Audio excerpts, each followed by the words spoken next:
안녕하십니까? 하나원 문학관 TV를 진행하는 손흥섭 시인입니다. 시청자와 문인 여러분, 오늘도 함께해 주셔서 감사합니다. 여러분, 제가 제공하는 방송을 보시고 조금이라도 도움이 되셨으면 좋겠습니다. 도움이 되셨다면 주변의 지인에게도 추천해 주시기 바랍니다. 하나원 시인을 널리 알리는 것은 진행자의 사명이며 큰 보람입니다.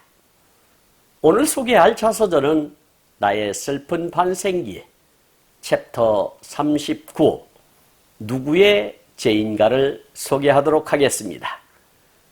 누구의 죄인가는 1962년 7월 30일 사판으로 발행된 나의 슬픈 반생기 88페이지에 수록된 글을 근거로 방송하게 됨을 알려드립니다. 챕터 39 누구의 죄인가. 나는 천상천하에 너무도 무고한 사람이다. 내 조상이 어느 벌에다 명을 빌었는지는 알 수 없으나 나도 모르는 사이에 내가 문둥이가 되었으니 억울하지 않을 수 없다.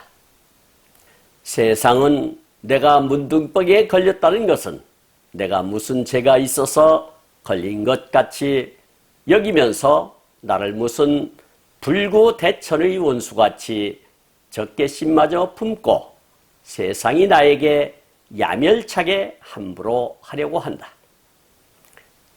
친하고 안다고 하는 사람들이 이상야릇하게 있는 말 없는 말 만들어서 야단 법석들이다. 내가 병들었다는 것이 그렇게도 시원한 일인가? 어떤 매장량이 많은 광맥이라도 발견한 것 같이 떠들썩하면서 선전 효과를 띄우고 노리는 것 같이 보여진다. 나는 남의 입놀림에 오르기가 억울하고 분하기 짝이 없다.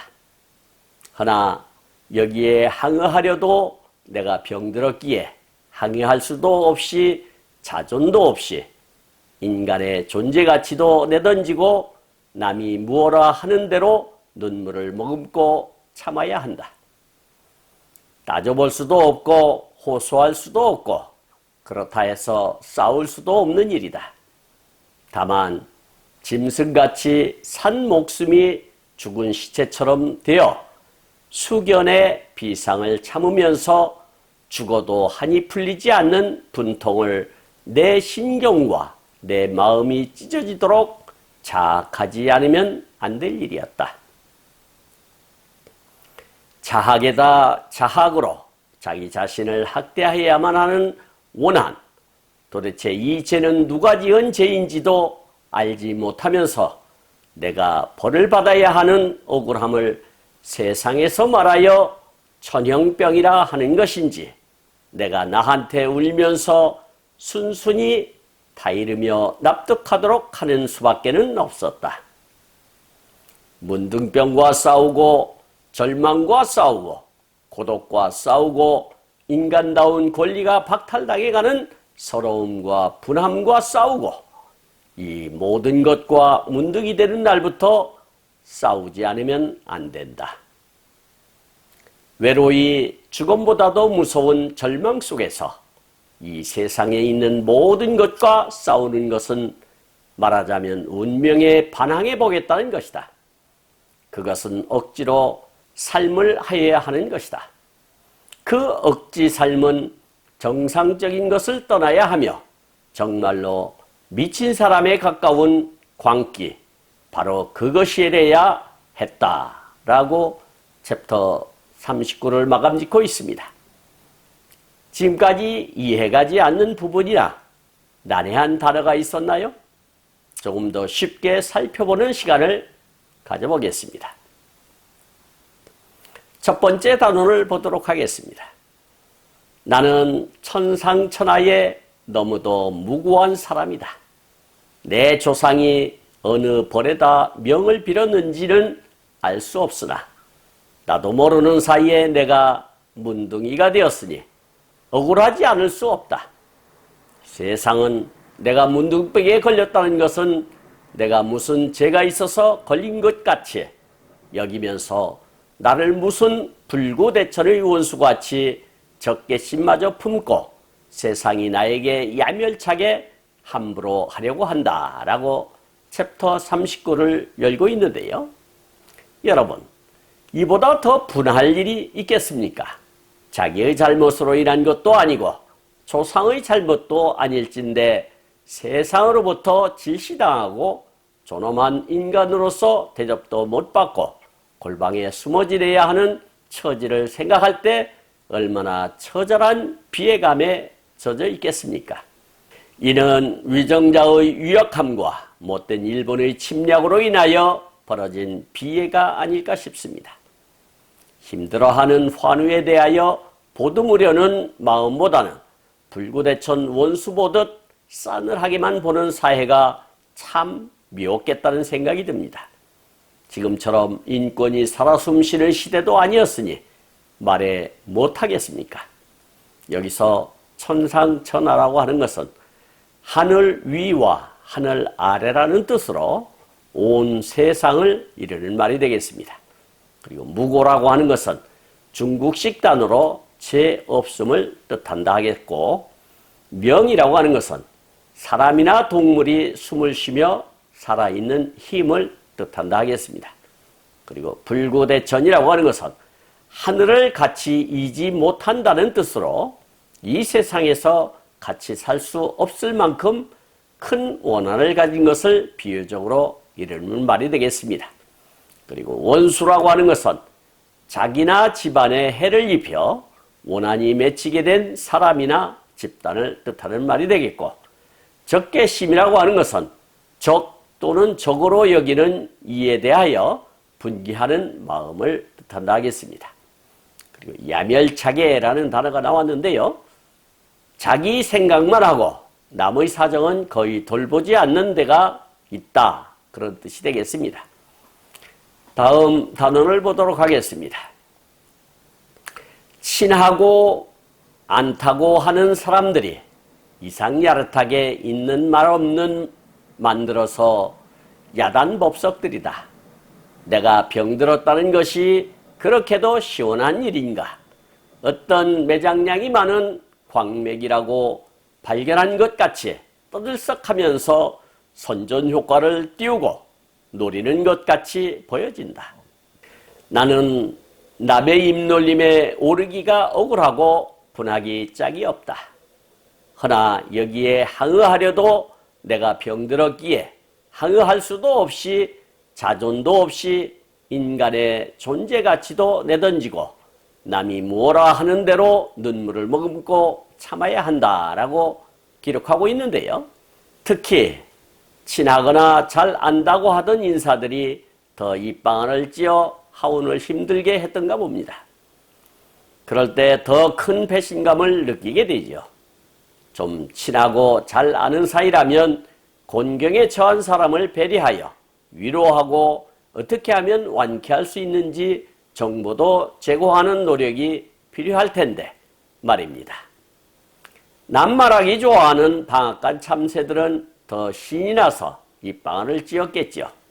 마치 남의 불행이 나의 행복인 것처럼 말입니다. 어찌 보면 지주의 자식으로서 해외로 유학을 다녀온 재혼이었으니 경계하는 마음도 컸으리라 생각이 듭니다. 그 못된 심보는 예나 지금이나 존재하나 봅니다. 여기서 이상야릇이라고 하는 단어는 무엇이라고 표현하기 어려울 정도로 별나고 묘한 그런 뜻이 되겠습니다. 그리고 야단법석이라고 하는 것은 여러 사람이 몹시 떠들썩하고 소란스럽게 법석을 떠는 상태를 이르는 말이 되겠고, 그리고 매장량이라고 하는 것은 광물 따위가 땅속에 묻혀있는 분량을 뜻하는 말이 되겠고, 광맥이라고 하는 것은 암석의 갈라진 틈을 따라 금, 은, 구리, 철 따위의 유용한 광물이 묻혀있는 부분을 뜻한다 하겠습니다. 그리고 항이라고 하는 것은 어떤 일에 대하여 그 부당함을 따지고 반대 의견을 밝힘을 뜻하는 말이 되겠고요. 자존이라고 하는 것은 긍지를 가지고 스스로 존중하며 자기의 품위를 지킴을 뜻하는 말이 되겠습니다. 그리고 존재가치라고 하는 것은 환경제가 공급하는 경제적 가치 가운데 실제적이거나 잠재적인 이용과는 관계없이 단순히 환경제가 존재한다는 것만을 발생하는 가치라 할 수 있겠습니다. 다음 단원을 보도록 하겠습니다. 따져볼 수도 없고 호소할 수도 없고 그렇다 해서 싸울 수도 없는 일이다.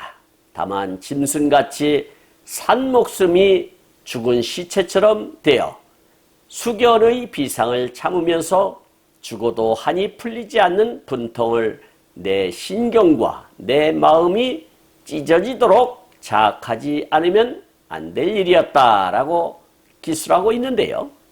마음 같아서는 분하고 억울한 마음에 따지고 들어 응어리를 풀고 싶겠지만 그럴 수도 없는 처지라서 그냥 짐승처럼 꿋꿋이 참을 수밖에 없다 보니 속이 터지고 미치겠다는 절규이죠.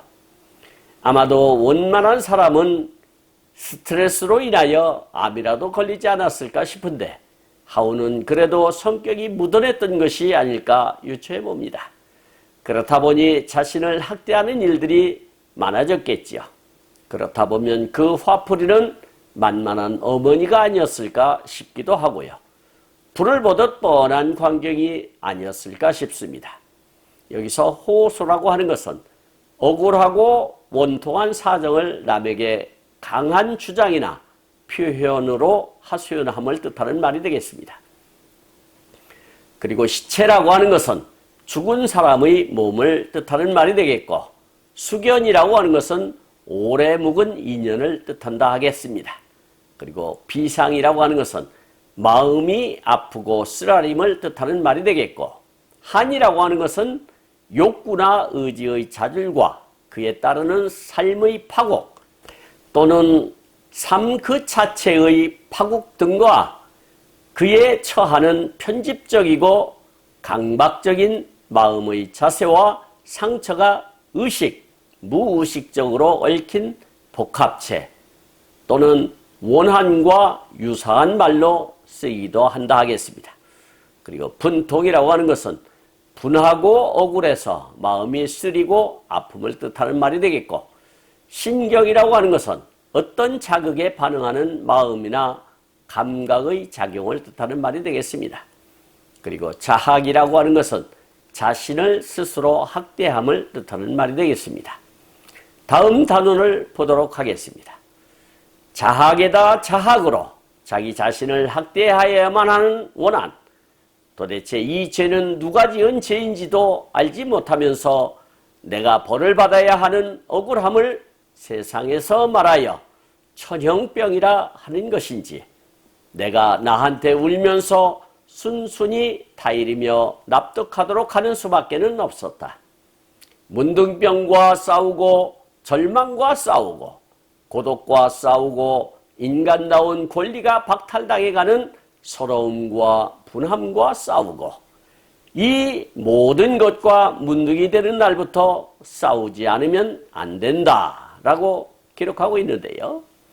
지금처럼 고도의 의술이 발달되기 전에 벌어진 상황이기에 이웃으로 소문날까봐 쉬쉬하던 터라서 골방에 처박혀 치료를 하던 시절이었으니 얼마나 서럽고 분하고 애로웠을까요? 지금 같아서는 세계적으로 앞선 의술을 가지고 있으니 무엇이 문제가 되었을까요? 그리고 환우에 대한 인식도 많이 바뀌어 질시하는 분위기도 없고 전문 의료기관에서 전문의 집중치료를 받아 완치하는데도 그다지 어렵지 않을 것입니다. 그리고 고도로 높아진 인권의식으로 별 문제 없이 완치 가능할 거라 믿습니다. 그래서 국력이 중요하다는 것을 느끼게 하는 대목이라 하겠습니다. 여기서 학대라고 하는 것은 사람이나 동물을 정신적으로나 육체적으로 괴롭히고 가혹하게 대함을 뜻하는 말이 되겠고 원한이라고 하는 것은 억울하고 원통한 일을 당하여 원망과 한이 응어리진 마음을 뜻한다 하겠습니다. 죄라고 하는 것은 양심이나 도의에 벗어난 행위를 뜻하는 말이 되겠고, 벌이라고 하는 것은 잘못을 하거나 죄를 지은 사람에게 그 대가로 주는 제재나 고통을 뜻하는 말이 되겠습니다. 그리고 억울이라고 하는 것은 애매하거나 불공정하여 마음이 분하고 답답함을 뜻하는 말이 되겠고, 천형병이라고 하는 것은 하늘에서 벌로 내린 병이라는 뜻으로 나균에 의해 감염되는 만성 전염성 난치병을 뜻한다 하겠습니다. 그리고 납득이라고 하는 것은 남의 말이나 형편 따위를 잘 이해하고 긍정함을 뜻하는 말이 되겠고요. 고독이라고 하는 것은 홀로 있는 듯이 애롭고 쓸쓸함을 이루는 말이 되겠습니다. 그리고 박탈이라고 하는 것은 남의 재물이나 권리, 자격 따위를 빼앗음을 뜻하는 말이 되겠습니다. 그리고 서러움이라고 하는 것은 서럽게 느껴지는 마음을 뜻하는 말이 되겠고, 분함이라고 하는 것은 억울하여 화가 나고 원통함을 이루는 말이 되겠습니다. 마지막 단원을 보도록 하겠습니다. 외로이 죽음보다도 무서운 절망 속에서 이 세상에 있는 모든 것과 싸우는 것은 말하자면 운명에 반항해 보겠다는 것이다. 그것은 억지로 삶을 하여야 하는 것이다. 그 억지 삶은 정상적인 것을 떠나야 하며 정말로 미친 사람에 가까운 광기, 바로 그것이래야 했다라고 챕터 39를 마감짓고 있습니다. 이 단어는 참으로 참담한 고백입니다. 이러한 상황에서 살겠다고 발버둥 치는 것은 잘못을 알면서도 때로는 잘못을 저질러야 하고, 광기 어린 악다구니를 쓰지 않고서는 결코 살아갈 수 없었다는 처절한 자기 고백인 것입니다. 그래서 진행자의 어렸을 때 문둥이에 대하여 이러쿵저러쿵 말도 많았었나 봅니다. 아마도 삶 자체가 처절한 전쟁이었을 테니까요. 수단과 방법을 가리지 않고 현실과 싸웠겠지요. 여기서 운명이라고 하는 것은 인간을 포함한 우주의 일체를 지배한다고 생각되는 초인간적인 힘을 뜻한다 하겠습니다. 그리고 반항이라고 하는 것은 순순히 따르지 않고 거역함을 뜻하는 말이 되겠고, 광기라고 하는 것은 미친 증세나 기미를 뜻하는 말이라 하겠습니다. 지금까지 함께 하신 시청자와 문인 여러분 감사합니다. 제가 하나원 문학관 TV를 방송하는 이유는 고난과 역경을 딛고 문학의 꽃을 피우신 하나원 시인을 널리 알리기 위해서입니다. 여러분의 주변이나 하나원 시인에 관심 있으신 분께서는 인터넷 포털 다음의 카페에서 하나원 문학관을 검색하여 가입하시면 고 하나원 시인에 대한 다양한 자료를 접할 수 있으며 많은 시인과 문학활동을 함께할 수 있습니다. 그리고 유튜브에서 하나원 문학관 TV를 검색하시면 하나원 시인의 진면목을 발견하실 수 있습니다. 다음 제232화는 하나원 시인의 자서전 나의 슬픈 발생기 챕터 40 죽기가 싫다를 소개하도록 하겠습니다. 그리고 광고 말씀드리겠습니다. 하나원 문학관에서는 화면의 사진과 같이 문인의 등용문인 파랑새라는 문학지를 발간하고 있습니다. 화면의 안내와 같이 금년 12월 20일 출간 예정인 파랑새 제8집에도 적극적인 참여 부탁드립니다. 보다 더 알찬 내용으로 찾아뵙겠습니다. 감사합니다. 진행의 손흥섭이었습니다.